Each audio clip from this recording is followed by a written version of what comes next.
To review literary devices. This is used in a lot of different text, especially fictional text, and even in the movies and games we play. In our regular speech, we use literary devices. What is figurative language? This is using different figures of speech, like comparisons, exaggeration, sound effects, etc., to describe something in an interesting way. We use and see figurative language all around us. And like I said, figurative language is the same as saying a literary device. These mean the same. So here are examples of those. And I'm sure you've heard of these words before, but we're going to practice them and see them in our text over the next couple days. So the first one is simile. This is the most common probably that we see. It's comparing two unlike things using words like or as. For example, our classroom is as cold as a freezer. What two things does this compare? Obviously, I'm showing you guys here. It's comparing a classroom and a freezer. But what quality is being explained? We're not saying our classroom is a freezer. We're talking about how cold it is. So I'm giving this simile to make this comparison to give you some type of exaggeration almost, or comparison. Now, your work and homework of today is going to be coming up with your own example or finding another example online to put there that you understand. A metaphor. This is very similar to simile, but it's comparing two unlike things and just saying one thing is the other. So again, we're comparing her eyes were sparkling diamonds. Notice we don't have the words like or as here. We have eyes compared to sparkling diamonds. And what quality is being explained? Well, we're talking about her eyes and sparkling diamonds. When I think about a sparkling diamond, I can maybe think about the brightness or sparkle. That's the comparison or the type of image that the author wants us to have. Again, you need to come up with your own example of a metaphor. The next one we're going to review is personification. This one I always remember because it has the word person in it. This is giving human qualities and abilities to animals, objects, and things. So the trees quietly whispered through the forest. Here, we know the action is being used to describe the trees. What action here we see is whispered. Obviously, trees do not whisper, but the meaning that we get from this is the sound effect here and the sound we can imagine of the trees making this sound. Allusion. Allusion is to make a reference to an event, place, or person outside of the text. Again, this is something that we have to have some background knowledge about. Maybe it's a famous person in the past or present. It's a famous movie or quote. Like sometimes when someone says to be or not to be, that's a very famous quote, but you have to know it's from the story Hamlet from Shakespeare to know that it's an allusion. So this one's a little tricky because you have to have some background knowledge about it. So an example is, their house was like the Garden of Eden, full of beautiful decor. The writer is alluding to the Garden of Eden. If you don't know what the Garden of Eden is, that would be a little bit challenging. So we'd have to look it up to understand. But if you're familiar, the Garden of Eden is actually from the Bible, and it describes a paradise in the Bible. And so I would know that this illusion is trying to describe the beautiful decor of their house being like the Garden of Eden. The next one we're going to review is hyperbole.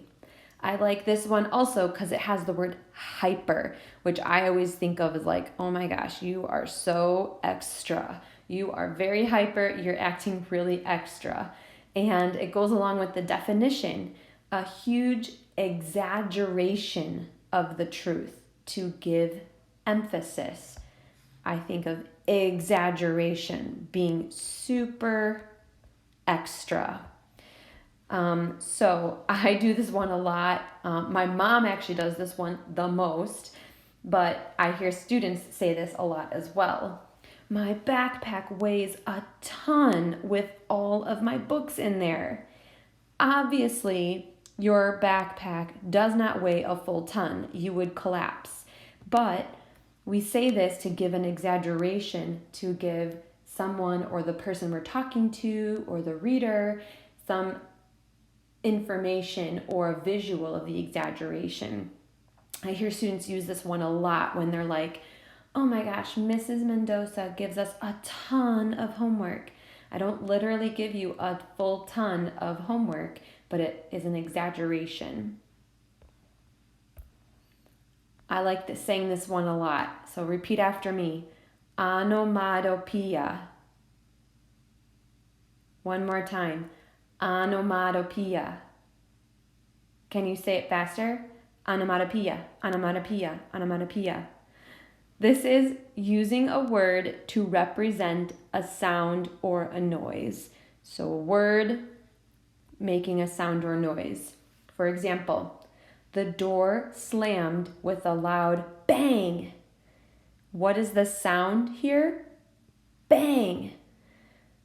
How does it help us visualize? Well, it's putting us in that context. You can hear that bang of the door when you're reading it. The next one is alliteration. Alliteration. This is when an author, or when we listen to music a lot of times, the lyrics will do this. They repeat the same beginning sound of words. For example, he was a very vicious and violent man. The sound we hear repeated is v, v, v. Why or when would someone use this method in writing? Well, like I just gave an example, in a song, it has a certain sound to it. In songs, we have maybe types of poetry that we get a certain sound when we say it out loud. That's when you might get alliteration. The next one is symbolism. This is, again, we see the word symbol, and this we see a lot in figurative writing or in fictional writing. It's when the author uses an image, an object, or event to represent something with a deeper meaning.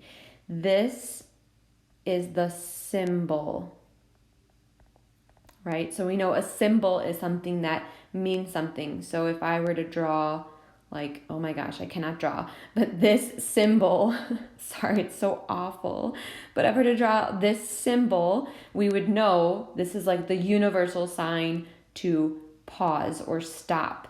So an example in literature is a thunderstorm in a story might occur when a problem is going to begin, or when the sunrise represents a new beginning. So we see these types of symbols. The thunderstorm is representing a problem. It's like a visual or future. And a sunrise sometimes will represent something that will happen new. How do we find symbolism in stories? This one's really tricky. I would say sometimes you really have to analyze. That's why we've been practicing so much of analyzing. Analyze We have to infer sometimes. And we also have to just kind of contemplate or have a deeper thinking when we understand the character's actions and motives or the author's purpose. So you do have to kind of read on. You're not always going to understand symbolism right there, like onomatopoeia. It has to be analyzed a little bit more. So for your example, I want you to try to think of maybe a symbol in a movie or a story that you've read or seen. Can you identify, was there something throughout that movie or story that served as a symbol? Like I'm trying to think, like in Harry Potter, they always had a lot of symbolism, right? They used that symbol of the lightning bolt to mean something. They used a symbol for Voldemort, which had a very specific meaning. In a movie, they always have a specific symbol or an event to symbolize something that was going to come. All right, so that's it for all of those. Of course, as you saw at the top, there are more that we didn't go through, and I'm not going to go through all of them right now, but I'm going to put more of them in our Quizlet, which is going to be reviewing all of these words. These are really important to understand in literature and good to practice. So complete this practice. We're going to do this last part when we meet tomorrow, but take a time to maybe research and find some examples or come up with your own, and then submit this to Schoology.